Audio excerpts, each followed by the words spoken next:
अजीज पाकिस्तान के खूबसूरत शहरों कराची, लाहौर, इस्लामाबाद, भालपुर, पिशावर, सियालकोट, दुनिया भर कोने कोने में जहां पहुंचे मेरी आवाज सबको मैं कहता हूं सुबह बखैर, गुड मॉर्निंग एंड अस्सलाम वालेकुम। आज बुध 9 रबीउल-अव्वल 1445 हिजरी अक्टूबर की 25 तारीख सन 2023 और आपने इस खूबसूरत सी सुबह का आगाज किया मेरे साथ। नाम है मेरा आदिल। सनराइज शो में मेरा और आपका साथ हमेशा की तरह सुबह के 9 बजे तक बहुत सारी इन्फॉर्मेशन, बहुत सारी बातें, आपकी पसंद के म्यूजिक, मैसेजेस लेकर अदील एक बार फिर से आपकी खिदमत में हाजिर है। उम्मीद करता हूँ सब खैरियत से होंगे, सुबह का आगाज अच्छा हुआ होगा और आप लोगों का वीक भी अच्छा गुजर रहा होगा। Of course we are at the mid of the week. इस हफ्ते के बिल्कुल दरमियानी दिन पर जो है वो हम आ गए हैं एंड या always good to reach Wednesday naturally. I mean, of course, it's better than Monday for many of you. But nevertheless, programme में अगर आपको पार्टिसिपेट करना है, you can post on X with the hashtag Sunrise with Adil. आप लोग काफी सारे messages यहाँ पर मेरे सामने मौजूद हैं जिनको अभी हम शामिल करते हैं। और आज कराची की सुबह जो है ना वो गर्म है, पता है आपको। एक तो गर्म भी है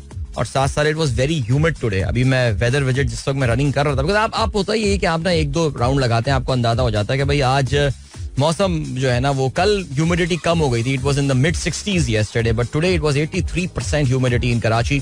और आज भी सुबह में ख्याल यही है, बल्कि नहीं सुबह नहीं, आज दोपहर में ख्याल यही है कि द वेदर में रीच 37 डिग्री सेल्सियस। सो जैसा कि कराची के बारे में कहा जाता है October is the second summer here in Karachi. तो ये समर जो है, अक्टूबर वाला समर जो है वो अपने फुल इस वक्त जोबन पे जो है वो आ चुका है और सड़ चढ़ के बोल रहा है। लेकिन अच्छी बात यह है कि it's a matter of 1 week only. You know, psychological भी एक फैक्टर होता है कि एक हफ्ता है और फिर उसके बाद नेक्स्ट वेडनेसडे हम जब प्रोग्राम कर रहे होंगे मोस्ट प्रोबेबली, तो we will be almost there November weakening. चलें जी आगे बढ़ते हैं और आप लोग के मैसेजेस प्रोग्राम में शामिल करना शुरू करते हैं। आज पहला मैसेज आसिम का आया हुआ है मेरे पास। कहते हैं अस्सलाम वालेकुम अदील भाई, I am a silent listener from long time from UAE on YouTube recording. Can you please share the live link to listen live. ओहो, live link to listen live, इनको सही सवाल उन्होंने पूछा है। भाई देखिए, इसके लिए जो तरीका है वो ये है कि मैं आमतौर से जिस मोबाइल एप्लीकेशन को रेकमेंड करता हूँ उसका नाम है रेडियो गार्डन। और आप अपने मोबाइल फ़ोन में रेडियो गार्डन एप्लीकेशन जो है वो डाउनलोड कर सकते हैं और उसके बाद जो है वो आप प्रोग्राम को बहुत अच्छी, ज़बरदस्त, बेहतरीन, आला, शानदार क्वालिटी में सुन भी सकते हैं। इसके अलावा आप मेरा FM की वेबसाइट पर जाइए mirafm.com और वहाँ पे भी आप हमारी ट्रांसमिशन को लाइव यानी बराह रास्त सुन सकते हैं। ठीक है जी। इसके अलावा जावेद साहब कहते हैं, जी बिल्कुल आपने जावेद साहब जिस खबर की तरफ इशारा किया कि आज प्रोग्राम में आगे चल के हम ज़रूर शामिल करेंगे अमेरिका की 42 रियासतें और DC वाशिंगटन DC जो है डिस्ट्रिक्ट ऑफ कोलंबिया, उन्होंने मिलकर जो है वो मेटा को सू किया है। मेटा पे उन्होंने केस फाइल किया और ये केस जो है ये है एडिक्शन के हवाले से। फेसबुक या इंस्टाग्राम एक नशा है। ओके जी, आपको पता है कि ये अल्फाज पाकिस्तान के एक मशहूर सियासतदान के लिए उनकी साहबजादी ने यूज किए थे कि मेरे अब्बू एक नशा है। सो इस तरह मेटा के बारे में, मेटा की जो प्रोडक्ट्स हैं उनके बारे में इन अटॉर्नी जनरल्स का ये दावा है कि मेटा जो है वो एक नशा है। इसकी तफसील जो है वो आगे चल के हम प्रोग्राम में जरूर बात करेंगे।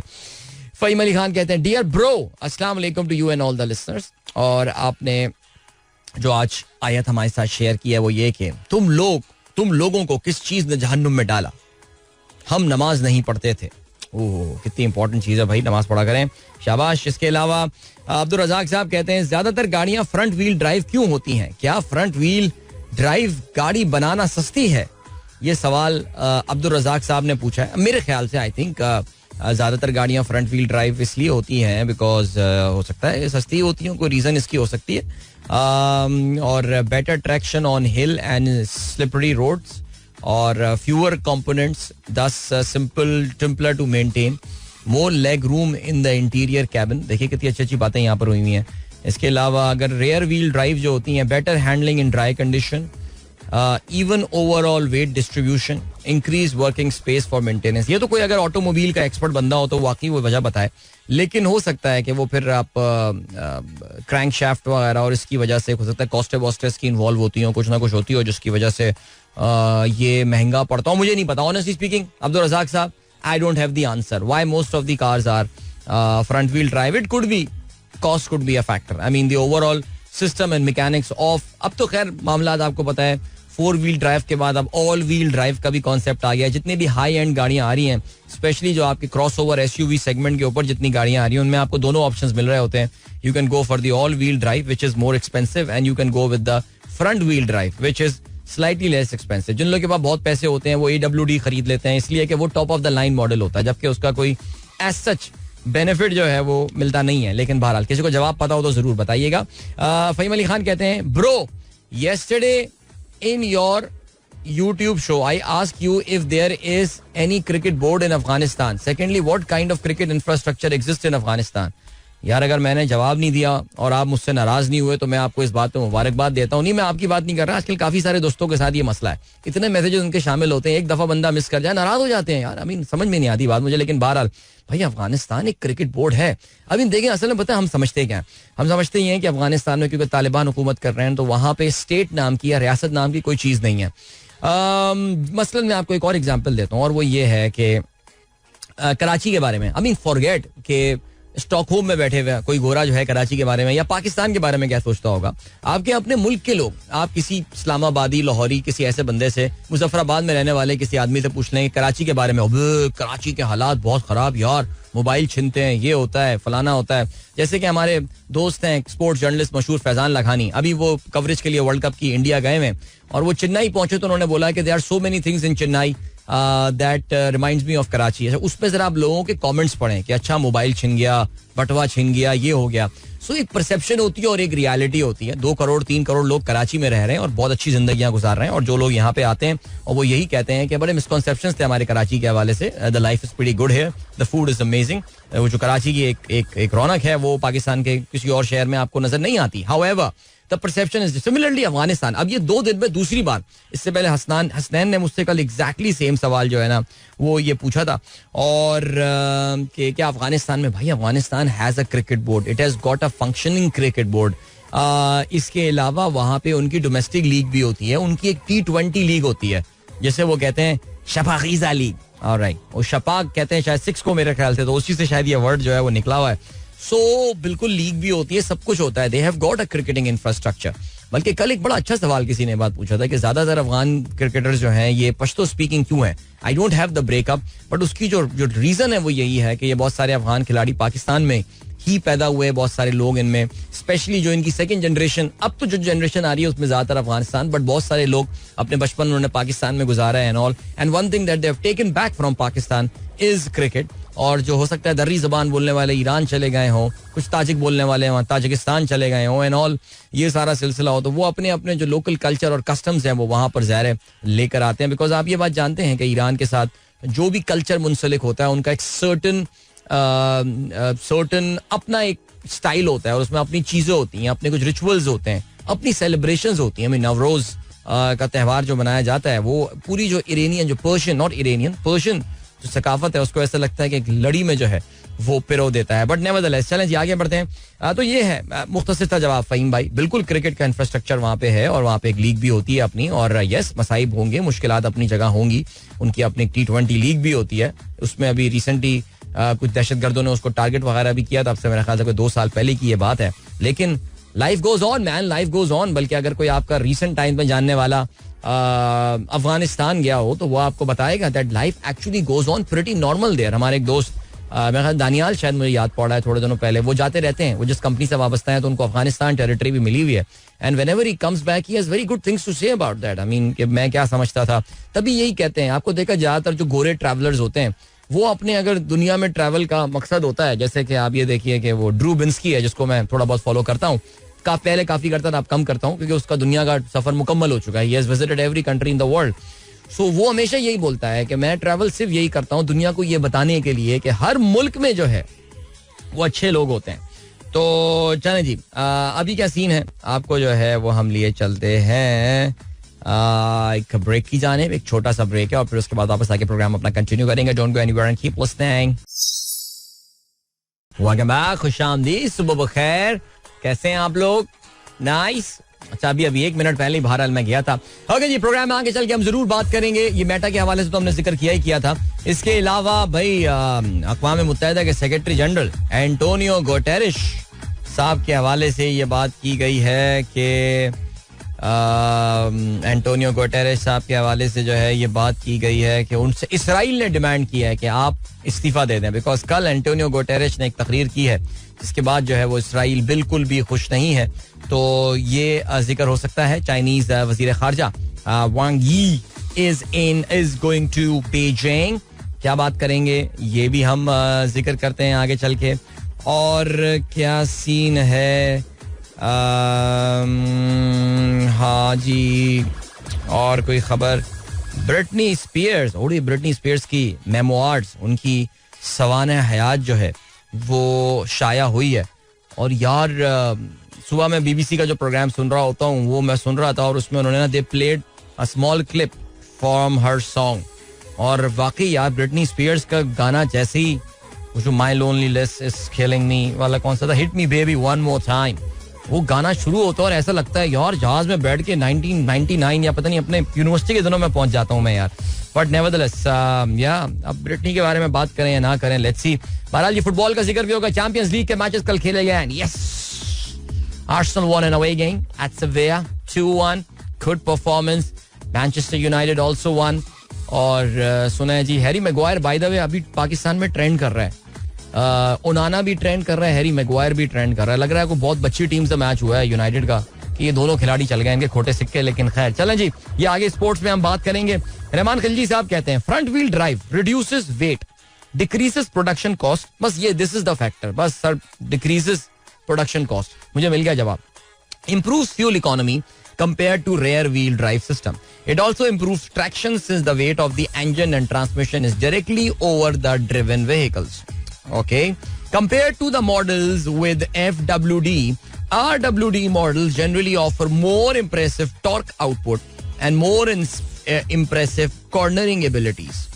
While you might assume that AWD or four-wheel drive would offer best of the both worlds, the truth is that these systems have different strengths and weaknesses. हाँ जी बिल्कुल, ये तो खैर मुझे अंदाजा है that four-wheel drive and AWD is a different thing altogether. I thought for a moment that FWD is actually all-wheel drive is four-wheel drive, but ऐसा नहीं है. ये काफी मामलात बहुत आगे बढ़ चुके हैं. चलें जी, thank you so much Khilji साहब, आपने काफी तफसील से हमें जो है ये इंफॉर्मेशन दी. और ओहो भाई क्या बात है. डॉक्टर मसूद जावेद जिन्होंने अभी कुछ दिन पहले मैसेज किया था, आई थिंक 2 दिन पहले की बात है, डॉक्टर साहब नहीं कल ही मौजूद थे कैंडी में. आज जो है वो कोलंबो तशरीफ लाए हैं और वहाँ पे साहिल समंदर पे कहीं पे वॉक कर रहे हैं और मेरा शो जो है वो सुन रहे हैं. तो कोलंबो में किधर, ये तो कुछ माउंट लेविनिया वगैरह लग रहा है मुझे आप, बिकॉज आप मुझे लग रहा है क्योंकि जो ट्रेन की पटरी जा रही है, ये ट्रेन की पटरी भी बड़ी कमाल है. ये जो श्रीलंका में एक साहिल समंदर के साथ साथ एक ट्रेन की पटरी जो है वो चलती रहती है जो कि बिल्कुल साउथ के साथ पूरे मुल्क को जो है ना उसकी जो कोस्ट लाइन है उसको कनेक्ट कर रही होती है. और बड़ा इसकी ज़ाहिर है एक सैड स्टोरी भी है, अगर आपको याद हो जब सुनामी आया था Sri Lanka was one of the worst hit countries by this tsunami. और ये पूरी की पूरी ट्रेनें जो है ये सुनामी बहा कर ले गई थी, जो कि एक ट्रेन इससे जा रही थी इस कोस्टल लाइन के साथ. But this coastal line is very beautiful. I mean जिन लोगों ने इस पर सफ़र किया हुआ है. और Colombo by the way travel के लिए सस्ता मुल्क पड़ता है, और अगर किसी का वाकई कोई मुख्तलिफ मुल्क देखने का दिल चाह रहा हो तो they should definitely visit Colombo. I mean इस वक्त तो खैर हम पाकिस्तानियों के लिए सब कुछ ही महंगा पड़ गया है, लेकिन मुझे लगता है कंधार जाना भी अब हमारी रीच से जो है ना वो बाहर होता जा रहा है, जो हाल हुआ है पिछले कोई 1.25 साल में इस मुल्क का. लेकिन फिर भी श्रीलंका स्टिल कंपैरेटिवली आपको चीपर पड़ेगा. और I think one should fancy visiting the nice place, no doubt about that. All right, कौन है भाई? बिलाल अहमद साहब ने मुस्तनसर हुसैन तारड़ साहब का एक कोटेशन शेयर की है. समझदार होने का सबसे बड़ा नुकसान ये है कि आप वो बातें भी समझने लगते हैं जो कि नहीं समझने चाहिए. हाँ जी, अंग्रेजी में एक प्रोवर्ब है जिसे कहते हैं इग्नोरेंस इज अ ब्लिस. वो बिल्कुल इसकी यानी कि कहना चाहिए एक मिरर इमेज है इस बात का कि इग्नोरेंस मतलब ना जानना, जहालत का मिलमी जो है वो भी एक तरह की एक बड़ी खास बात होती है, खासियत होती है, खुसूसियत होती है. और उसकी जो वजह है वो यही होती है कि बहुत सारी चीज़ें आपके सामने हो रही होती है और आपको समझ में ही नहीं आता कि ये क्या हो रहा है. तो कभी कभार आप चीज़ें जब जानने लगते हैं तो फिर आप ज़्यादा सिचुएशन के हवाले से परेशान हो जाते हैं. मुबश्शिर नसीर साहब का मैसेज आया है. The audience is requested to recite फातिहा for the departed souls. We don't have enough dollars to buy imported gas and local reserves are not enough to serve for years. We are giving our lives to bring it. अच्छा, ये background क्या है. हुआ यह है कि जी बन्नू में एक दहशतगर्दों की जानिब से गैस तंसीबात पर जो है वो हमले हुए हैं, जिससे सुई नॉर्दर्न गैस के एग्जीक्यूटिव ऑफिसर एडमिन करक कैंप फहद शफीक साहब जो हैं वो जाँ बहक हो गए हैं. और ये अफसोसनाक बात है. आप देखिए जी, यही हमारे जो ज़खायर हैं और ये गैस वगैरह की जो चीज़ें हैं, ये हमारे जो दहशतगर्द हैं इनका ये बड़ा फेवरेट जो है वो टारगेट्स रहे हैं. चाहे वो बलूचिस्तान की गैस फील्ड्स वगैरह हों या फिर सूबा सरहद में, या जो माफ़ कीजिएगा कितने अर्से बाद बोला है लफ्ज़ सूबा सरहद, खैबर पख्तूनख्वा में. सो या अल्लाह ताला मग़फ़रत फरमाए. नौजवान शक्ल से लग रहे हैं काफ़ी और कम उम्र के हैं. पता नहीं इन दहशतगर्दों को, जो कि ज़ाहिर है आप जानते हैं कि इस्लाम के नाम पे ये सारी हरकतें कर रहे हैं, वो उनको क्या सुकून या तक़वियत मिलता होगा नौजवानों को इस तरह शहीद करके.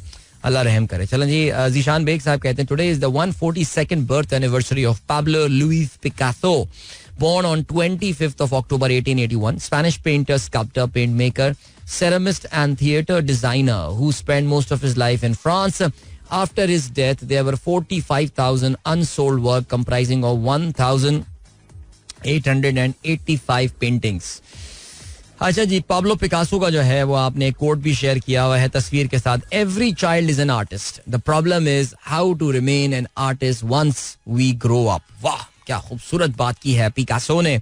और पाब्लो पिकासो, अगर ज़ाहिर है जो लोग दुनियाए फ़नून लतीफ़ा से वाबस्ता हैं उनके लिए ज़ाहिर है एक बहुत बड़ा नाम पाब्लो पिकासो. और ज़ाहिर है उसका एक अपना मखसूस, मैं ऑनेस्टली स्पीकिंग, हम तो आपको पता है ज़रा कसरती पहलवान टाइप आदमी है, ज़रा ये फ़नून लतीफ़ा का इतना ज़्यादा समझ में नहीं आता. लेकिन पिकासो की तस्वीर देखकर आप उसकी ड्रॉ की हुई कोई भी तस्वीर देखकर आप ये बता सकते हैं that this must have been drawn by Picasso.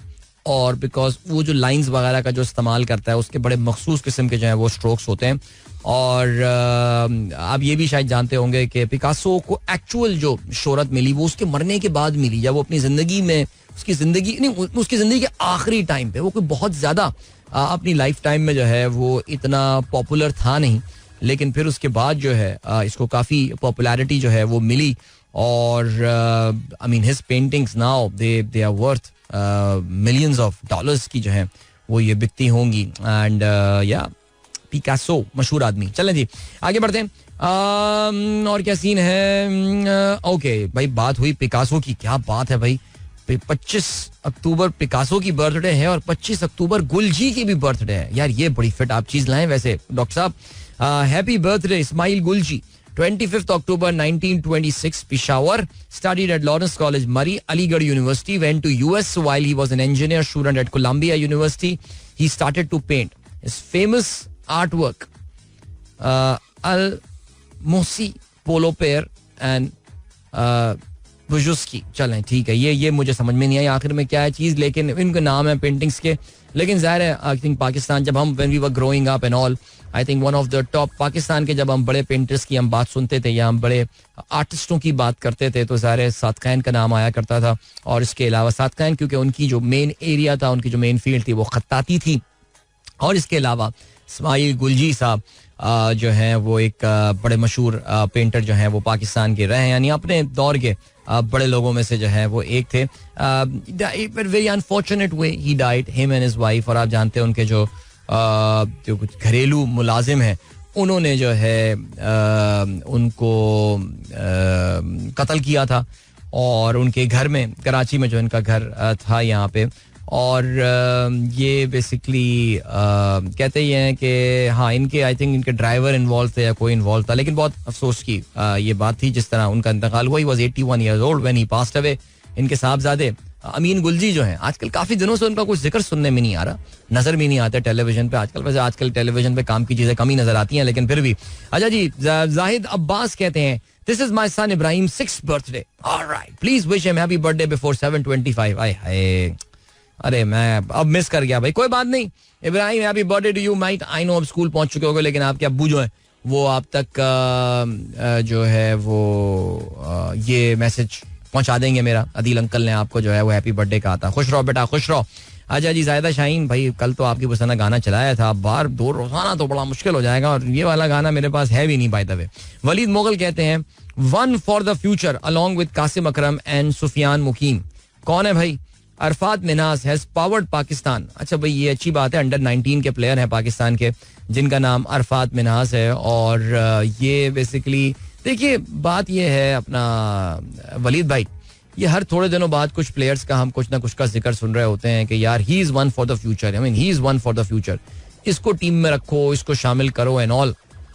हमें इन खिलाड़ियों को जो है ना उनको निखारना पड़ेगा. इनमें कुछ खिलाड़ियों को हमको जो है वो आइडेंटिफाई करना पड़ेगा कि यार यही हमारे जो है ना, इनसे ही हमें कोई ना कोई स्टार पैदा करने हैं. इनको एज अ प्रोजेक्ट हमको जो है वो लेकर चलना है. अरफात मिन्हास की जो खास बात है वो ये कि he is a left arm slow left arm bowler. Pakistan में हमारे पास इस वक्त स्पिनर्स का काल पड़ा हुआ है. आई मीन मैं तो बड़ा हैरान रहता हूँ कि हमारे यहाँ स्पिन बॉलिंग कोच भी होते थे, यही जो आज बड़ी बड़ी बातें टीवी पे बैठे मशवरे दे रहे होते हैं और कुदरत के निज़ाम की बातें कर रहे होते हैं और ये सब हो रहा होता है. तो स्पिन बॉलिंग कोच भी रहे और इसके अलावा जो है वो हमारे यहाँ कोचेस भी रहे. लेकिन हम जैसे क्रिकेट के बारे में बहुत ही मामूली सी नॉलेज रखने वाले लोग भी जो हैं, जब कभी ऐसी मकाम पर पहुंचे, ऐसी जगह पर पहुंचे जहाँ किसी बड़े आदमी से, यानी क्रिकेट के एक बड़े आदमी से जो है वो हम सवाल पूछ सकते थे, तो हम यही सवाल काफी साल पूछा और काफी अरसे पूछा कि यार वेयर आर द स्पिनर्स. हमारे डोमेस्टिक सर्किट के स्पिनर्स कहाँ हैं हमारी पाकिस्तान क्रिकेट टीम में. हम सिर्फ समझ रहे थे कि शादाब एक हमारे पास स्पिनर है. हमें अंदाजा हुआ कि शादाब भी एक बड़ा ऊपरी सतह का एक स्पिनर था. कोई हमारे पास जेन्युइन स्पिनर नहीं है इस वक्त पाकिस्तान टीम में. यानी वक्त ये आ गया है कि Iftikhar who is a part time, who is more of a batting allrounder, वो हमारा बेहतरीन स्पिनर जो है वो साबित हो रहा है. इसका मतलब ये कि हमसे कहीं गलती हो गई. तो Arfat Minhas who is a very young under 19 bowler from Multan, he is the one. Yeah, I think इसको कोशिश करें यार, कोशिश करें. I mean मुल्तान सुल्तान के लिए भी जो है ये खेल रहे हैं, बहुत ज्यादा नहीं खेला इस बार. PSL में एक्शन में नजर आए थे. पाकिस्तान क्रिकेट टीम के लिए भी जो है ये अपना जो है ये इन्होंने मैचेस खेले हैं and he played at the Asian games. अभी गए थे हांगचो में. वो तो खैर बहुत ही डिजास्टर्स पाकिस्तान का एक टूर रहा था जिसमें पाकिस्तान पॉइंट्स टेबल यानी माफ कीजिएगा पोडियम दे भी जो है वो नहीं पहुंच पाया था. लेकिन let's wish them all, let's wish him all the very best. ये 3-4 हैं खिलाड़ी यार, परफॉर्म कर रहे हैं बच्चे यार. बस देखते हैं, आगे बढ़ते हैं. और क्या सीन है? कौन है भाई, कौन है जनाब? इंडिपेंडेंट उर्दू की ये खबर आई है, रुपए की कदर में हालिया इजाफा मईशत के लिए नुकसानदेह क्यों है. ये समझना बहुत जरूरी है कि जब रियासत ज़र मुबादला की शरह को इंतजाम में मुदाखलत करती है तो वो मरकजी मनसूबा बंदी में मुलव्विस हो जाती है. ये जावेद हसन साहब का एक कॉलम है जो कि इंडिपेंडेंट उर्दू में जो है वो शामिल किया गया है. देखिए इसकी हवाले से तो हम ये हमारे दोस्त मलिक इरफान साहब ने इस ट्वीट में हमारे हैशटैग को कोट किया है और कहते हैं तो मुल्की मईशत पहले कौन सी अच्छी थी, लेकर आ गए नया मंजन बेचने को, डॉलर को मसनूई तरीके से ऊपर लाया गया है, अब वो अपनी असल कदर पर वापस आ रहा है. अच्छा बहरहाल आप जाहिर है क्योंकि एक नेगेटिव पॉइंट ऑफ व्यू से ही आप इस डिस्कशन को स्टार्ट कर रहे हैं तो फिर ज्यादा कहने को जो है ना वो कुछ रह नहीं जाता अपना मलिक इरफान साहब. लेकिन जिस वक्त ये डॉलर ने रिवर्स गियर लगाना शुरू किया था तो उस वक्त मेरा पॉइंट ऑफ व्यू यही था कि रादर देन सादे कपड़ों में सरकारी एहलकारों को एक्सचेंज कंपनियों में बैठा कर अगर आप ये चीज कर रहे हैं, ये टेम्पररी मेजर्स हो सकते हैं, these can't be long term measures. और IMF आपको इन्हें लॉन्ग टर्म मेजर्स के तहत से इस तरह जो सरकारी मुदाखलत है उसको ज्यादा मैनेज करने भी नहीं देगा. आपको जो चीज करनी है वो ये करनी है कि इस तरह का एक माहौल क्रिएट करना है कि जिसके तहत आप खुद ब खुद करेंसी अपनी प्राइस को जो है वो एडजस्ट करे. बहरहाल चलें जी आगे बढ़ते हैं. अब जो है वो आपको हम लिए चलते हैं एक सॉन्ग की जानिब और इस सॉन्ग से वापस आके जो है वो हम आज के अखबारात में शामिल अहम खबरों पर जो है वो नजर डालेंगे. और मैं देख रहा हूँ हमारी प्लेलिस्ट में आज कौन से गाने हैं. ठीक है चलो जी गुड है. तो ऐसा करते हैं, अच्छा ये गाना थोड़े दिनों पहले हमने चलाया था आतिफ का और आई रियली डोंट नो इसका हमारे पास ओरिजिनल वर्जन क्यों नहीं होता. ये मुझे आज तक समझ में नहीं आया ये बात. ये बड़ा खूबसूरत गाना है जुनून का, इसमें कोई शक नहीं है. लेकिन इसका हमेशा जो मेरी प्लेलिस्ट में जो गाना आता है वो हमेशा इसका जो लाइव इन्होंने कभी कहीं गाया होगा वो वाला जो है ना वर्जन ये हमेशा दे रहे होते हैं. मैं चेक करता हूँ कि क्या ये भी वही है जो दूसरा वर्जन मुझे एक और मिला है. चेक कर लेते हैं. 4 मिनट 9 सेकंड 1 सेकंड हाँ वही वाला है. बहरहाल चलें जी, अब चल गया तो फिर सुन लेते हैं, मिलते हैं आपसे इसके बाद. Alright, that was Junoon, प्यार बिना. Hope you guys enjoyed that song from the album परवाज़. कमाल एल्बम थी यार, यही नाम था ना इस एल्बम का. 7:53 हो चुके हैं. गुड मॉर्निंग दोस्तों ने प्रोग्राम अभी ट्यून इन किया. Wania, I don't know whether you are listening to me और not, but I am very happy to know that you had a good time at मिलाद एट योर स्कूल yesterday. और कहती हैं good feeling at this stage, want to have the same confidence as you have. Thanks, Wania Numan. Well, inshallah, you will have the same level of confidence. Just stay in the limelight. आप खुद रहिए. You will get used to with that. All right. तो परेशानी की बिल्कुल बात नहीं है. अदिल भाई, आज मैडम का सॉन्ग रेहान ने गाने की फरमाइश किया. बिल्कुल, गाना बहुत खूबसूरत है, चलाया जा सकता है. And then Rizwan can not be a good candidate for captaincy. One who can not take wise judgement on reviews. How can he lead the team? Shan और Imad can be a good choice for test and ODI. बात आपने काफी controversial बोल दिया है. मेरा नहीं ख्याल कि पाकिस्तान क्रिकेट टीम में उस तरह का माहौल है कि शान और इमाद को जो है वो कप्तान बनाया जाए, और या इनमें से कोई एक कप्तान बन सकता है, दोनों नहीं बन सकते. चीज सीन काफी डिसबैलेंस हो जाएगा. आगे बढ़ते हैं जी. और क्या सीन है? मुनीर अहमद कहते हैं congratulations to Saim Ayub for double 100 in first inning and 100 in the second inning in the final match of Quaid e Azam trophy. I wish he was given a chance in this World Cup. At least his energy could convert into good luck for Pakistan. नहीं, I don't think कि साइम को chance मिलना चाहिए था इस world cup में. क्यों हम ये करते हैं? मैं यही बात कर रहा था. कितने सारे नन्हे सितारे आए हमारे यहाँ और कहीं जाके गुरूब हो गए, हमें पता भी नहीं चला. फिर अमेरिका में क्रिकेट लीगें जो है वो खेल रहे होते हैं. काश हमारे पास क्रिकेट टीम में एंट्री का एक प्रॉपर तरीका और एक तरीका कार होता है कि मिनिमम इतने नंबर ऑफ मैचेस. ये तो बहुत डेस्परेट कॉल्स होती हैं, जैसे कि ऑस्ट्रेलिया ने फवाद अहमद को जो है वो टीम में शामिल किया था. हम इस डेस्परेशन में क्यों रहते हैं यार? Cricket is the number 1 sport, not like a number 3 और 4 sport like it is there in Australia. Saim Ayub माशाल्लाह नया उसने एक डोमेस्टिक रिकॉर्ड बनाया. He became the first batter कि जिसने फाइनल में कायदे आजम ट्रॉफी के डबल सेंचुरी और सेंचुरी बनाई है. He was in complete control against. अच्छा, ये हम अभी क्यों जिक्र कर रहे हैं? मैं तो 8 बजे के बाद ये बात करनी चाहिए. और या चलें जी. इसके अलावा रेहान अलवी साहब कहते हैं जनाब साइम अयूब स्कोर. बिल्कुल वही बात की इन्होंने. तो इस पे अभी आगे चल के हम बात करेंगे जरा तफसील के साथ. कौन सा हमें वर्ल्ड कप पे कोई खास बात करनी है, कोई तफसीली बात करनी है? ऐसे कौन से तीर मार रहे हैं जो वर्ल्ड कप पे हम बात करें? लेकिन खैर चलें जी. आज तमाम अखबारात में जो खबरें आई हुई हैं वो नवाज शरीफ साहब के हवाले से हैं. नवाज शरीफ साहब को आराम और सुकून के साथ जैसे कहना चाहिए कि नवाज शरीफ साहब की तमाम हर्डल्स और तमाम इतनी तेजी से हो रहा है. इस पे मैंने अपना तफसीली तज्जिया कल अपने यूट्यूब शो में जो है प्रेजेंट किया था.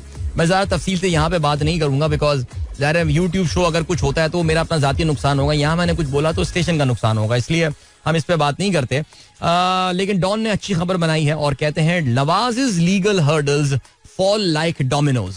Punjab caretaker suspend sentence in Al Azizia reference. कहते हैं जी कोई 2019 का कोई बहुत छोटी सी कोर्ट का एक फैसला आया हुआ था जिसको बुनियाद बनाकर जो है वो ये फैसला किया गया है.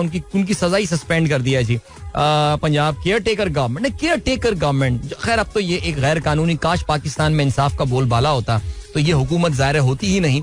IHC extends protective bail till tomorrow, giving NAB 1 day to decide on the appeals. अच्छा, NAB के तो कल आपने अगर प्रोसिक्यूटर जनरल का आर्गुमेंट सुना हो तो उनका तो बस नहीं चल रहा था. वो कह रहे थे सर जी बस खत्म करें सर, ये रोज के कष्ट मुझे उठाने पड़ रहे हैं. बल्कि कल तो वो आमिर फारूक साहब भी झुंझला गए थे एक मौके पे कि यार कुछ तो बात करो.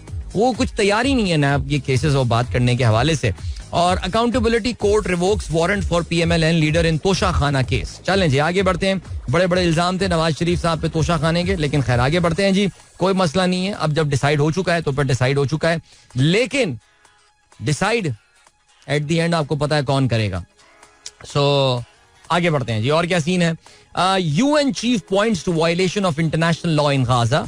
और अक़वाम मुत्तहिदा के जो सेक्रेटरी जनरल है एंटोनियो गुटेरेश, उन्होंने एक बड़ी जबरदस्त तकरीर कल कर दी सिक्योरिटी काउंसिल में. और उनका कहना यह है कि फलस्तीनियों का या हमास का जो ये हमला था, जिसको ज़ाहिर उन्होंने कहा कि ये एक बहुत टेरेबल एक्ट था, लेकिन उन्होंने कहा कि इसको वैक्यूम में आप नहीं देख सकते. यानी उन्होंने जो बात की है वो ज़्यादातर जो इस्लामी ममालिक की तरफ से स्टेटमेंट आई है वो यही बात है. उन्होंने कहा कि जिसको आप वैक्यूम में जो है वो नहीं देख सकते. ये वो 56-57 साल के जो उन्होंने जो मसाइल फेस किए हैं, ये इसका एक रिस्पॉन्स है. इस पे इसराइली जो हैं वो भन्ना से गए हैं, बिल्कुल सुर्ख हो गए उनके मुंह सुन के. और इसराइल के वजीरा जो इसराइल का रिप्रेजेंटेटिव है अक़वाम मुत्तहिदा में, उसने अक़वाम मुत्तहिदा के सेक्रेटरी जनरल से कहा है कि वो अब अपने ओहदे से इस्तीफा दे दें, बिकॉज वो जो है दहशत गर्दों की जुबान बोल रहे हैं. Over 300 PIA flights cancelled in the last 10 days. ये लिखना है अखबार का. आप जानते हैं कि पाकिस्तान स्टेट ऑयल ने जो है वो फ्यूल सप्लाई कट कर दी है PIA के लिए. PIA doesn't have the funds. कोई तकरीबन 25-26 बिलियन का जो है वो आउटस्टैंडिंग है, जो वो पे नहीं कर पा रहे हैं. आगे बढ़ते हैं जी. खुर्शीद शाह कहते हैं अपील करूंगा नवाज शरीफ मुल्क बचाओ, किसी के हाथ में ना आओ. ओके जी. इसराइली बमबारी मजीद 40 फलस्तीनी जो है वो जहाँ बहक हुए हैं. मजीद ये हुआ सिलसिला जी. तहरीक इंसाफ को बड़ा झटका. अंदलीब अब्बास, सादिया सुहेल, सुमेरा बुखारी ने पार्टी छोड़ दी. मुझे नहीं पता कि ये बड़ा झटका क्यों है, लेकिन बहरहाल मेरे ख्याल से ये तो इनका कोई ना कोई वोट बैंक है ना कुछ है. ये तो मखसूस सीटों पे इलेक्ट होने वाले लोग हैं.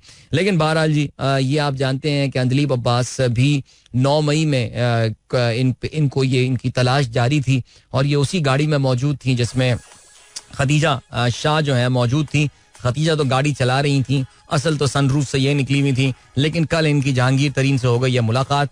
जबरदस्त. ये आगे बढ़ते हैं. शाहिद खान कहते हैं पार्टी का सीनियर लीडर नहीं, नवाज शरीफ के इस्तकबाल के लिए नहीं गया. चलें जी. और क्या सिलसिला है. और ये खबर है पाकिस्तान से मखसूस अफगान मुहाजिरीन की बरतानिया में आबादकारी रवां हफ्ते से मुंतकली शुरू. 12 फ्लाइट्स ऑपरेट की जाएंगी. रवानगी का दौरानिया दिसंबर के वस्त या इख्तिताम तक जारी रहेगा. अब ये तो इनकी लॉटरी लग गई यार. इसके अलावा चीफ जस्टिस कहते हैं शफाफ इंतखाबात कराना इलेक्शन कमीशन का इख्तियार, निगरान हुकूमत की क्या जरूरत है. वाह वाह वाह. ओके जी. इसके अलावा कराची मारूफ कव्वाल अमजद साबरी का कातिल पकड़ा गया. मुलजिम 4 रेंजर्स, 4 आर्मी एहलकारों समेत मुताद्दिद के कत्ल में मुलव्विस है. ये पटेल पाड़ा से कार्रवाई करते हुए कलदम तंजीम का जो है वो नुमाइंदा पकड़ा गया. अगर आपको याद हो जिस वक्त बेचारे अमजद साबरी साहब को कत्ल किया गया था तो इल्जाम लगाया गया था, लेकिन अब ये कहते हैं किसी कलदम तंजीम का ये बंदा है. सो बहरहाल जी अब आपको लिए चलते हैं हम एक टाइम चेक और कमर्शियल ब्रेक की जानिब. मिलेंगे आपसे इसके बाद. Don't go anywhere and keep listening. Welcome back guys. एक बार फिर से खुशामदीद. Sunrise show with Adeel Azhar. Cricket World Cup की पहले बात करते हैं. कल क्रिकेट वर्ल्ड कप का एक और यकतरफा मुकाबला हुआ. यानी seriously speaking it's been almost it was the 20th day of cricket world cup yesterday if I'm not mistaken and one has got to say that not a single मेरा नहीं ख्याल कि इतना कोई यकतरफा क्रिकेट वर्ल्ड कप जो है वो अब तक हमने उसको विटनेस किया होगा. बट नेवरदलेस अब किया है तो अब हो रहा है तो अब क्या करें. कल एक और इंतहाई यकतरफा मुकाबला हुआ और इसमें साउथ अफ्रीका और बांग्लादेश का मुकाबला हुआ और एक बड़े मार्जिन से साउथ अफ्रीका ने एज एक्सपेक्टेड बांग्लादेश को शिकस्त दी. 149 रन्स वाज द मार्जिन. पहले बैटिंग करते हुए साउथ अफ्रीका ने 382 रन्स बनाए. वेल एक मौके पे लग रहा था कि साउथ अफ्रीका ज्यादा से ज्यादा को 300 से 325 रन्स बना लेगा, लेकिन फिर वही साउथ अफ्रीकन तबाही किस्म की जो लेट ऑर्डर बैटिंग इनकी चल रही है. और मुझे तो कल ये स्कोर कार्ड देख के काफी खौफ आया और काफी डर लगा कि या अल्लाह ये हमारे साथ क्या होगा.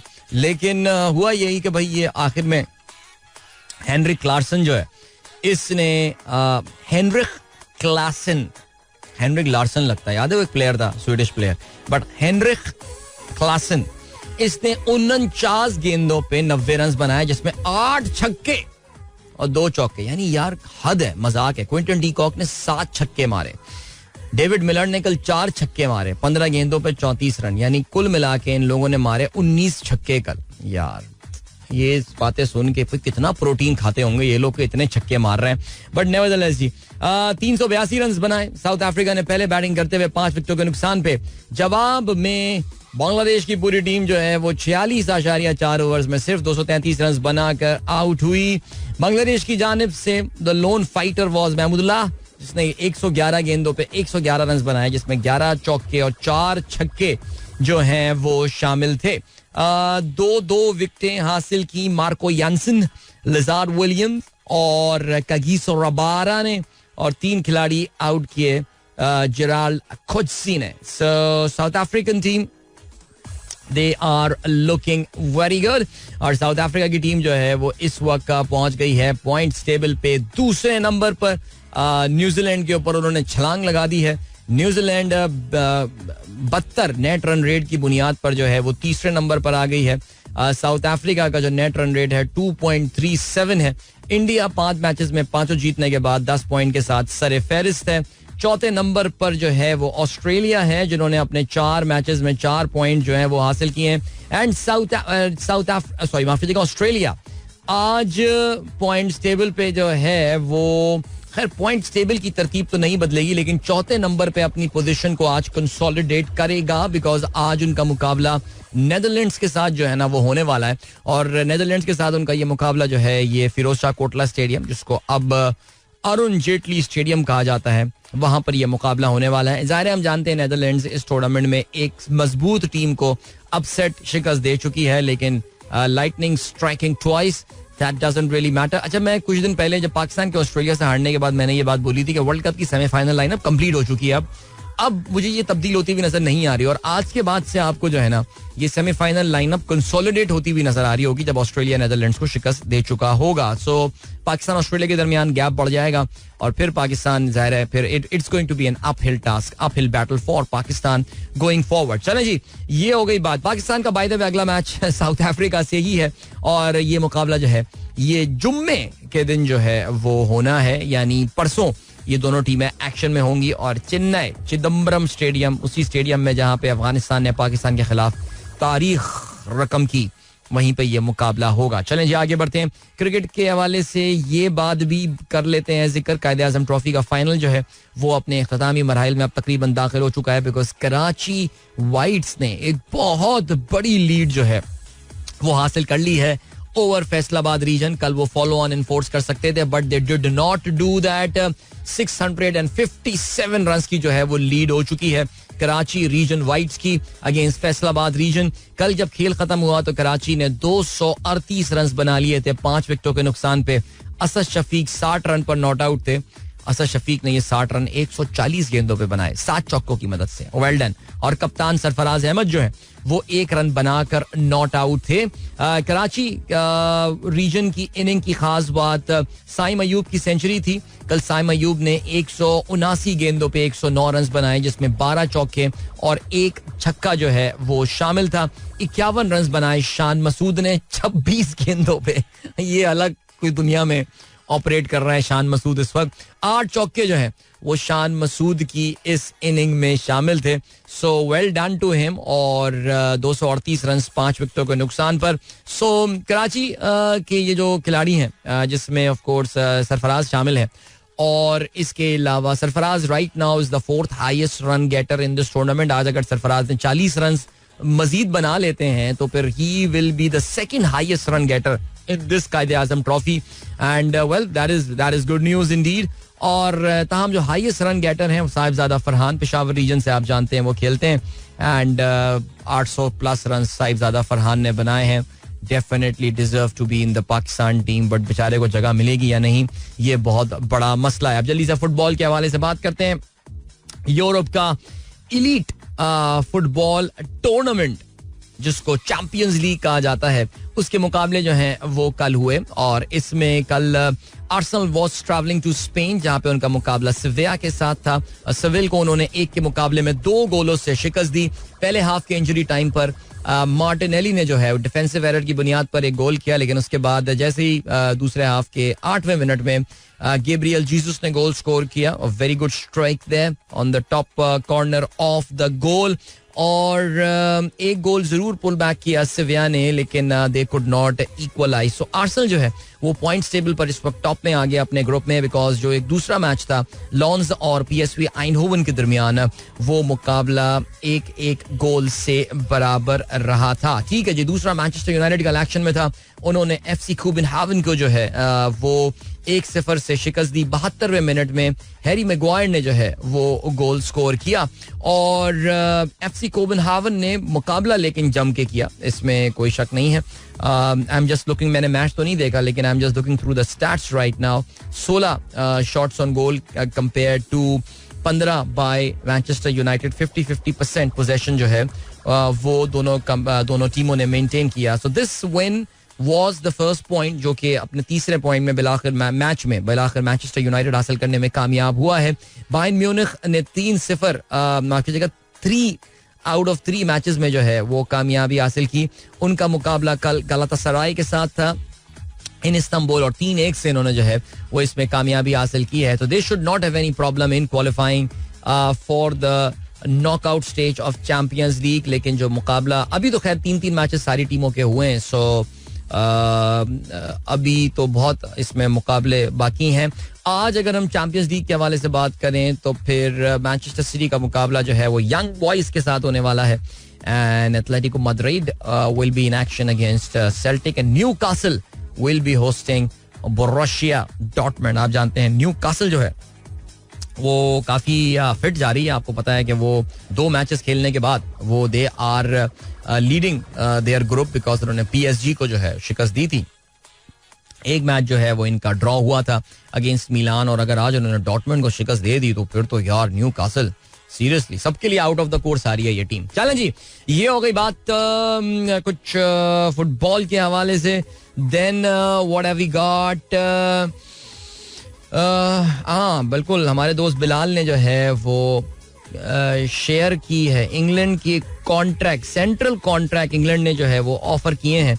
इनके सेंट्रल कॉन्ट्रैक्ट इनके डिफरेंट है. जैसे हमारे यहाँ कैटेगरी ABC होती है, तो इंग्लैंड जो है वो 3 ईयर कॉन्ट्रैक्ट, 2 ईयर कॉन्ट्रैक्ट और 1 ईयर कॉन्ट्रैक्ट ऑफर करता है. 3 साल कॉन्ट्रैक्ट उन्होंने ऑफर किया है हैरी ब्रूक, जो रूट और मार्क वुड को. पाकिस्तान में भी आप जानते हैं कि अब उन्होंने 3 ईयर कॉन्ट्रैक्ट जो है वो ऑफर किए हैं, but of course that would be subject to the performance. So ये काफी हद तक बताता ये है कि जो रूट को उन्होंने 3 ईयर कॉन्ट्रैक्ट दिया है, दैट्स सरप्राइज. यानी उनको लग रहा है कि जो रूट अभी खेलेगा आने वाले कुछ सालों में. मार्क वुड जो है वो और हैरी ब्रूक, तो मुझे लग रहा है हैरी ब्रूक तो मेन इनका प्लेयर है आने वाले दिनों में. I think he is going to be the key player जिसके अराउंड जो है ना ये टीम काम किया करेगी और रिवॉल्व किया करेगी. सो ठीक है, 1 ईयर कॉन्ट्रैक्ट किन को मिला है. Moeen Ali, Jimmy Anderson, oh my god, still getting the contract. Ben Foakes, Jack Leach, Dawid Malan, Ollie Robinson, Ben Stokes and Reece Topley. Reece Topley तो आपको पता है कि वर्ल्ड कप से इंजर्ड हो गए जो है वो बाहर हो गए और वापस आ गए हैं वो. सो या चलें जी, अभी लिए चलते हैं आपको एक ब्रेक की जाने और मिलेंगे आपसे इस ब्रेक के बाद. डोंट गो एनीवेयर, गाना सुनते हैं, ठीक है जी. Don't go anywhere and keep listening. Alright, that was Asim Azhar and Aima Baig. और यार वैसे आइमा बेग गाना गाने के लिए कितनी मेहनत करनी पड़ती है इसको यार. ये जो अपने पता नहीं हलक के कौन से हिस्से से आवाज निकाल रही होती हैं यार, कोई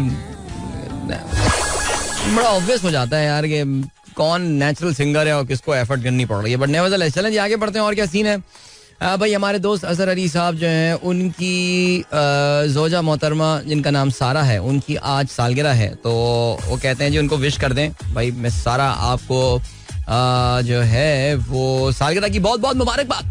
have a wonderful day and year ahead. खुश रहिए जी. जबरदस्त. हरिपुर में रहते हैं ये और आई एम श्योर कि अब मौसम की तब्दीली का असर जो है वो हरिपुर में भी महसूस हो रहा होगा. ओके जी. अदनान रियाज कुरैशी कहते हैं have you seen the price decrease by Toyota and किया of 1 lakh in their car prices despite dollar decreasing by 12% in Pakistan. तो यार देखो ये थिंक 1 लाख तो शायद उन्होंने मुख्तलिफ मॉडल, देखो हर मॉडल को उन्होंने प्राइस के लिहाज से जो है वो प्राइसेस उन्होंने जो है वो उसकी डिक्रीज की है. मेरा ख्याल था फॉर्च्यूनर पे चले जाएं तो कोई आई थिंक 10-12 लाख रुपए की जो है ना वो प्राइस की शायद कमी जो है वहाँ देखने गया. अच्छी हायर साइड पे मैंने देखा है कि प्राइसेस कम हुई हैं.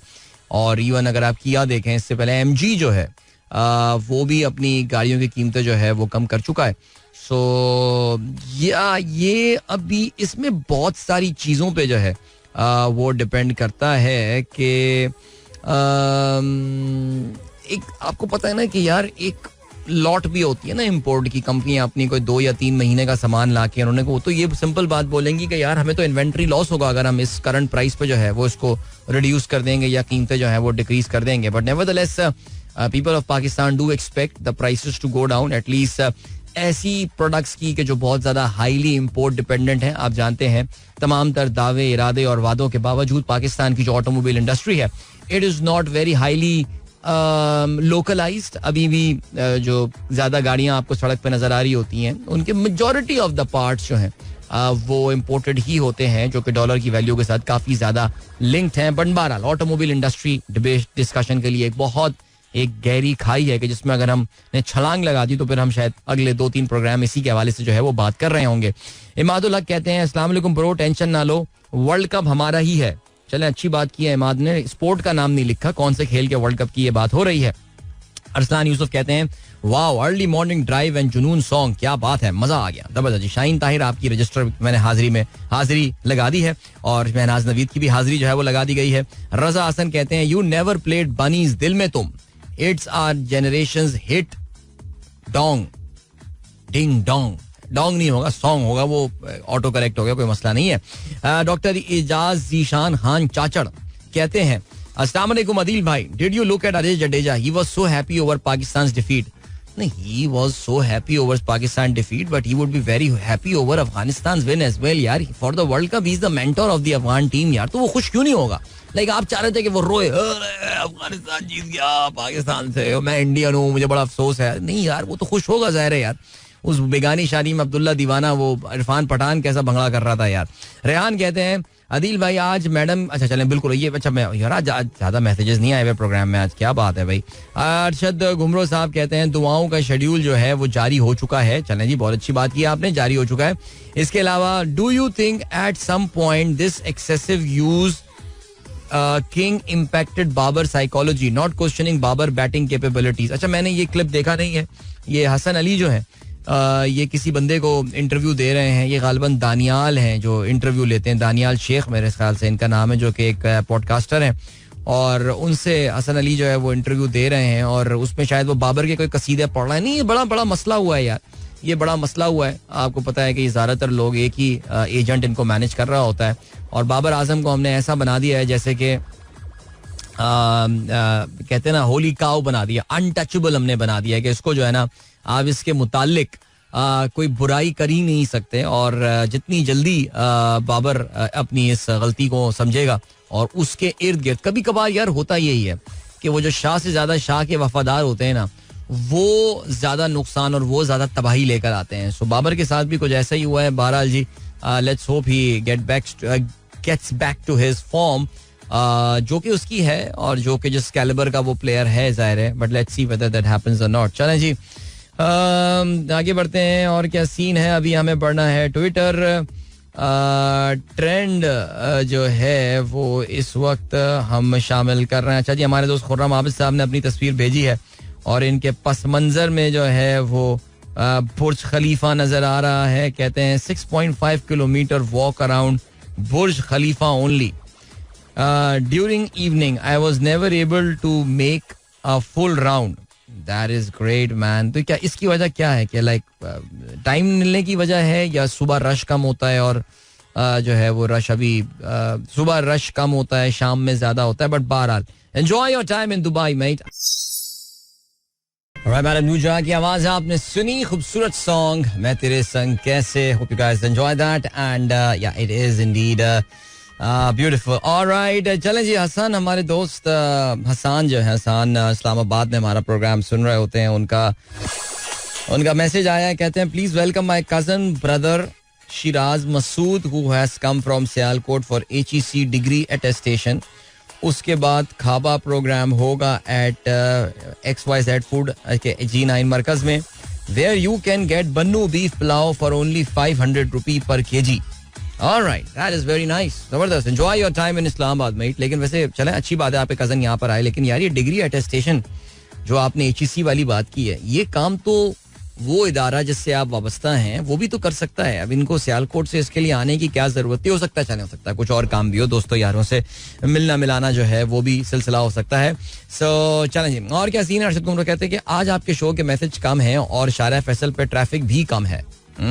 आज कोई छुट्टी वुट्टी है, लेट्स सी क्या है सीन. ओके, इसके अलावा भाई टीवी पर आए यार, वैस अहमद कहते हैं मजा नहीं आ रहा वर्ल्ड कप में. अच्छा यार, अब मैं क्या बोल सकता हूँ इसके हवाले से. भाई you guys can come and join me on my YouTube show, यही मैं बोल सकता हूँ आपको. जियानवर कहते हैं अस्सलाम वालेकुम, क्या इस गाने का ताल्लुक हमारी क्रिकेट टीम से तो नहीं? तू समंदर है मैं साहिलों की हवा. हाँ, सही कहा आपने.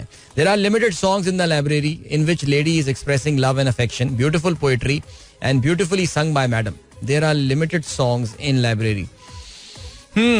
अच्छा, या ठीक है. समझ रहा हूँ मैं आपके इस मैसेज को. ओके जी. इसके अलावा रेहान कहते हैं थैंक्स ब्रो, मजा आ गया, जबरदस्त. और इसके अलावा जुनेद कहते हैं if you go through Pakistan cricket team performance in ODI World Cup after 1999 total 5 then except 2011 was never qualified for the semis. The point is performance in the ODI World Cup is no shocker. Yes, सही दुरुस्त फरमाया आपने. अमार आसिफ कहते हैं you should invite Sunil Manch and have a morning with automobile industry related trends and news. Why would Sunil Manch come to my program? सवाल ये भी तो पैदा होता है यार. मिस्टर लू अमार वो मेरे ख्याल से खुद काफी मसरूफ आदमी होंगे. Heard in the news that Haris has become the most expensive bowler in the World Cup. हम चेक कर लेते हैं. Has Haris become the most expensive bowler in the World Cup? If that has really happened, I won't be surprised actually. Khurram Ashfaq कहते हैं Indian team soaring high after your streak of बद्दुआएं prior to the World Cup. शुभ कामना ही करके देख लें. ये मैं कल भी यूट्यूब में बात कर रहा था कि जब से इंडियन टीम के लिए हमने बदुआ की है उसके बाद से उनकी टीम तो कंट्रोल में ही नहीं आ रही है. लेकिन क्या कहते हैं, मोबाइल फोन चाइना में बनते हैं तो डॉलर के रेट्स पे क्यों बिकते हैं? ब्लू टिकल्स कहते हैं बिकॉज चाइना को हम पेमेंट जो है वो डॉलर में ही करते हैं. चाइना कल को पाकिस्तानी रुपया जो है वो एक्सेप्ट करना शुरू कर दे तो सिचुएशन काफी आसान हो जाएगी. But they would never make a stupid mistake like that. So अगर चाइना में मोबाइल फोन बन रहे हैं तो पैसे जो वो हम देंगे उनको तो वो तो यूएस डॉलर में ही देंगे. इसी वजह से डॉलर की उतार चढ़ाव के साथ जो है वो इसका फर्क पड़ेगा. चलें जी, अभी ब्रेक के जाने मुझे पढ़ना है और ब्रेक से वापस आके जरा हम बात करेंगे मेटा के हवाले से. अमरीकी रियासतें मुश्तरका तौर से, अमरीका की ज्यादातर रियासतें जो है वो मुश्तरका तौर से मेटा पे एक केस फाइल कर रही हैं और वो है एडिक्शन के हवाले से, नशे के हवाले से. सो वो क्या है इसके बाद बात करते हैं. अभी फिलहाल एक commercial break. See you at the other side of it. Don't go anywhere and keep listening.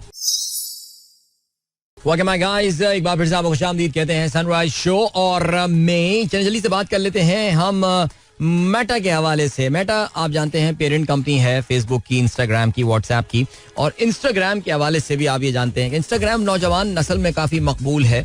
हमारे जैसे जो बुढ़े लोग हैं वो ज्यादा टाइम एक्स या ट्विटर पे गुजार रहे होते हैं, या फिर जिनको न्यूज वगैरह में ज्यादा इंटरेस्ट नहीं होता वो फेसबुक पे टाइम स्पेंड कर रहे होते हैं. लेकिन अगर आप नौजवानों की बात करें तो एवरीवन इज ऑन इंस्टाग्राम. और इंस्टाग्राम पे जो है वो बहुत दिन का टाइम जो है वो अपना लगा रहे होते हैं, कुछ काम करते हैं, कुछ जाया करते हैं. लेकिन that exactly is the problem. अच्छा, हुआ ये कि अमेरिका की 42 रियासतें और वाशिंगटन डीसी जो डिस्ट्रिक्ट ऑफ कोलंबिया है, इन्होंने एक केस फाइल कर दिया और इन्होंने सूट फाइल किया है अगेंस्ट मेटा. और जिसपे उनका ये कहना है कि आपका जो इंस्टाग्राम एप्लीकेशन है, जो प्लेटफॉर्म है, इसको इस तरह इसका एल्गोरिथम ऑपरेट करता है कि ये बच्चों को इसका एडिक्टिव बना देता है. And this is causing severe mental health issues in children under a certain age. Okay, उसमें उनकी जो जहनी सलाहियतें हैं वो मुतासर होने के साथ साथ बच्चों में स्ट्रेस, एंग्जाइटी और डिप्रेशन वाले जो हैं वो मामलात ये भी जन्म ले रहे हैं नेचुरली. अब जब ये रियासतें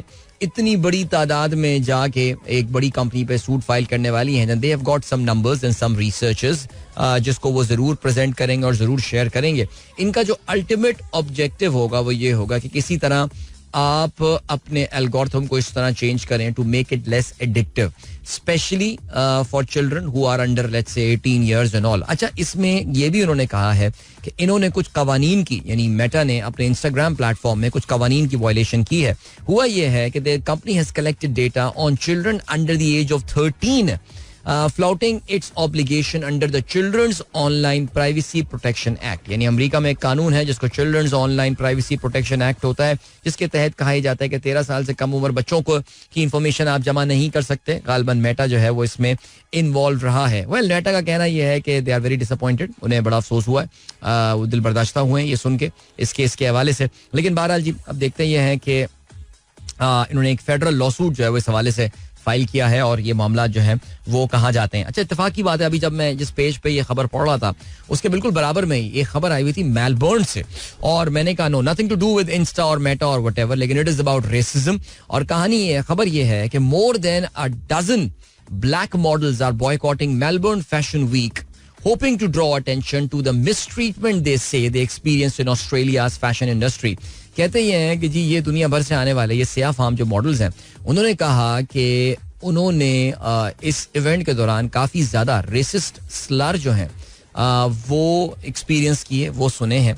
कहते हैं जी कि जो हेयर ड्रेसर थे they made some derogatory comments about their hairs, और कहते ये हैं कि बाकी जो सफ़ेद फार्म मॉडल्स हैं उनके मुकाबले में इन स्याह फार्म मॉडल्स को जो है वो पैसे भी कम दिए जा रहे हैं. अच्छा, सो इत्तेफाक की बात है कि आज सुबह ही हमारी जो बड़ी बहन है जो कि एडिलेड ऑस्ट्रेलिया में रहती हैं, उन्होंने मुझे एक खबर भेजी और उन्होंने मुझे बताया कि यार you should mention about this. हुआ ये कि एडिलेड में जो है वो एक मस्जिद पे हमला हुआ है और it is become basically a target of an arson attack, और यहीं आग वगैरह लगाने की जो है वहाँ पे कोशिश की गई है.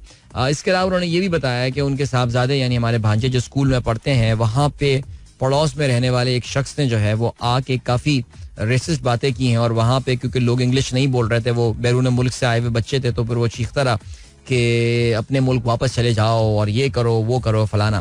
सो बहरहाल ज़ाहिर है दुनिया में majority of the people are good people. मेरा ख्याल है शायद इसराइल एक ऐसा मुल्क होगा कि जहाँ पे जो majority of the population apartheid belief रखती है, लेकिन उसके अलावा दुनिया के ज़्यादातर ममालिक जो हैं वो generally they are good people, but there is one minority जो कि ज़रा थोड़ी सी डिविएंट होती है, उनमें वेरिएंस होती है बहुत ज़्यादा, और वो शोर ज़्यादा करते हैं और वो उस मुल्क का एक बहुत ही खराब सा इमेज जो है वो क्रिएट करते हैं. आई मीन ये बोल देना जी पाकिस्तानी तमाम वायलेंट लोग हैं, नहीं, ऐसा नहीं है. हम में से बहुत थोड़े से लोग हैं, हाँ, हम में से बहुत बड़ी पॉपुलेशन शायद उनके लिए, उन वायलेंट लोगों के लिए कुछ हमदर्दी का जज्बा जो है वो जरूर रखती हो, लेकिन इसका मतलब हरगिज ये नहीं है कि सब के सब लोग जो हैं वो ये एक्चुअली करने को तैयार हों. I think the same thing goes for racism.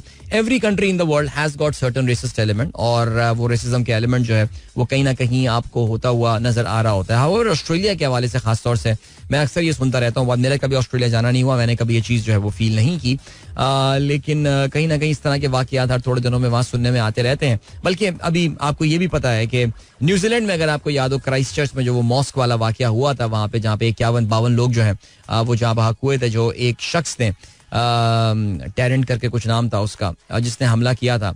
आप जानते हैं वो भी ऑस्ट्रेलवी शख्स था, वो ऑस्ट्रेलवी था, ही वाज़न्ट अ कीवी, वो न्यूजीलैंड से उसका ताल्लुक नहीं था. बाय द वे इस केस के हवाले से शायद आपकी नॉलेज में हो, एक न्यूजीलैंड गवर्नमेंट ने एक नई इंक्वेस्ट जो है वो शुरू की है जिसमें वो उन हालात और सिचुएशंस का अंदाज़ा लगाना चाहेंगे कि जहाँ पे जिसकी वजह से उस शख्स ने ये घिनौना जुर्म जो है वो किया था. तो but that guy was an Australian to.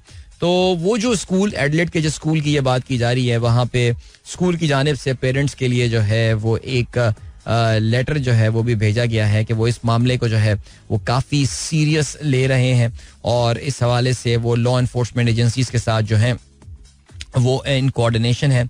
सो बहरहाल जी अल्लाह ताला जो है वो सबको महफूज रखे. आपने ये भी देखा कि अमेरिका में भी आपने देखा कि एक बेचारा छोटा बच्चा 6 साल का वो बच्चा था जिसको एक नस्ल परस्त आदमी ने यही फ़लस्तीन और इसराइली इन हालात के शुरू होने के बाद उस बच्चे को तकरीबन 26-27 दफ़ा जो है वो स्टैप करके जो है वो बच्चे को बेचारे को जहाँ बहा किया. फिर अभी बीच में आपको ये शिकागो में ये वाक़या, शिकागो के एक सबब में ये वाक़या हुआ था. फिर उसके बाद आपने ये देखा कि डिट्रॉइट में एक सिनेगॉग की जो प्रेसिडेंट थी उनको वो मुर्दा हालत में पाई गई. अभी तक उनके बारे में जो है वो कुछ पता नहीं है कि ये कत्ल जो है ये किस वजह से हुआ है. लेकिन या चलें जी. नुमान यूसुफ कहते हैं Americans and Australians telling people to go back to their homeland would always remain ironic.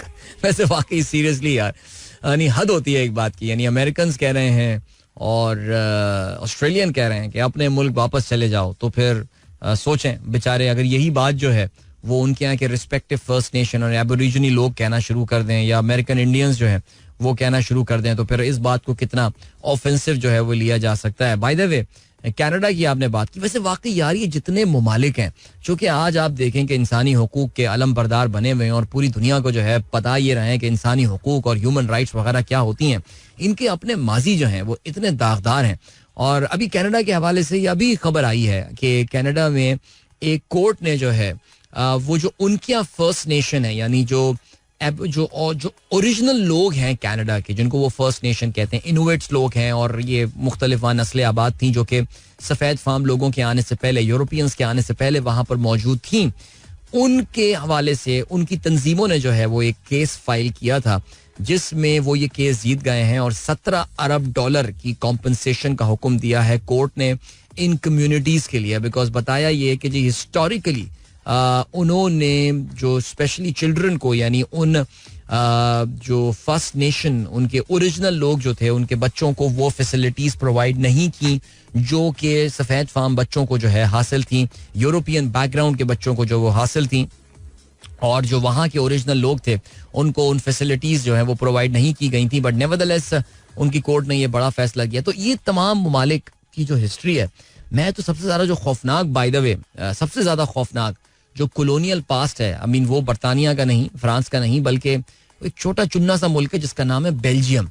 कभी आपको मौका मिले तो आप बेल्जियम ने जिस तरह रूल किया सब सहारन अफ्रीका, खास तौर से जिसे आप डेमोक्रेटिक रिपब्लिक ऑफ कॉन्गो आप कहते हैं, आपके रोंगटे खड़े हो जाएंगे. और ये हम कोई 200-300 साल पुराने की बात नहीं कर रहे, ये पिछली सदी के वस्त की हम बात कर रहे हैं कि किस तरह बेल्जियम ने जो है वो जालिमाना तरीके से जो है वो इन ममालिक में हुकूमत की है. सो बहरहाल इनमें इन लोगों में एक रेसिज्म का एलिमेंट है. I think racism is everywhere. हमारे अपने मुल्क में क्या आपको चीज़ नजर नहीं आती है, लेकिन फिर भाषण ना दिया करें ना दूसरों को, बात जो है वो असली है. चलें जी गाइस, वक्त आ गया आप लोगों से इजाजत ली जाए. अपना बहुत बहुत ख्याल रखिएगा. इंशाल्लाह मेरी आप लोगों से मुलाकात जो है वो अब होगी कल सुबह एक बार फिर.